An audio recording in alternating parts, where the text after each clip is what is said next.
arriving into the U.S. between 1892 and 1924. Our current course recalls the voyages of approximately 12 million American immigrants.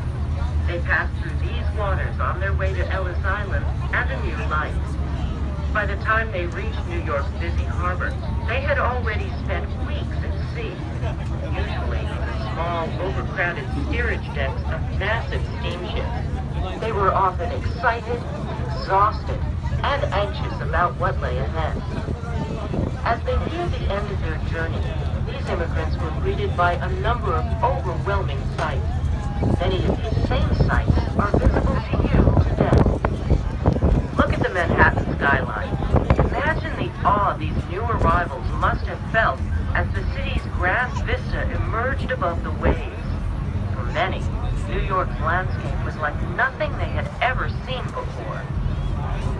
Finally, the lumbering steamships docked in New York City's bustling port, and passengers were checked by immigration officials before being allowed into the U.S.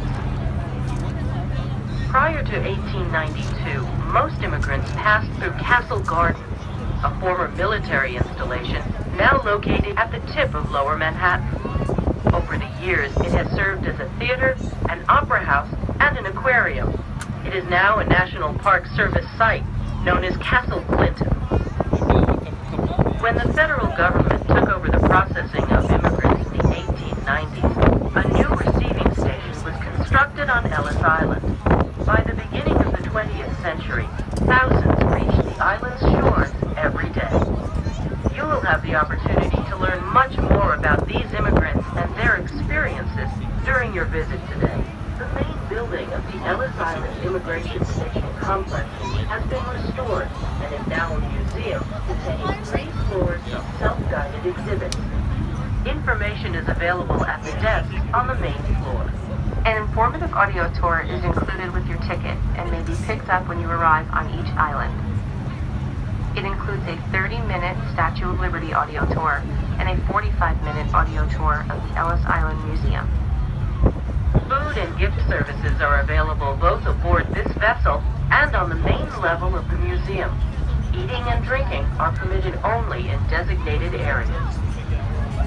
For those traveling with groups of children, the National Park Service requires that there be 1 chaperone with every 10 children, and that the group remain together at all times.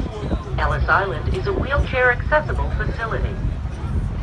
Conditions permitting, the final ferry departure from Ellis Island will be at 7 o'clock.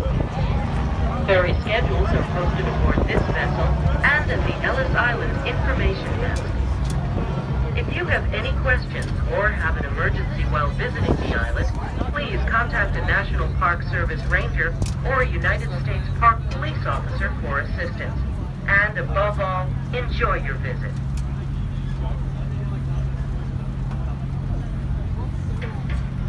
There are oceans and rocks, places where fish swim and birds fly, where mountains spring up, and trees and grass grow all around. History is made, art is created, things happen that should always be remembered. Heroes emerge. A woman sets people free, a man makes life, a leader steps forward. People get together, they help each other out, they make their own places for fun and play and contemplate the universe. There's pride, gratitude, and fun.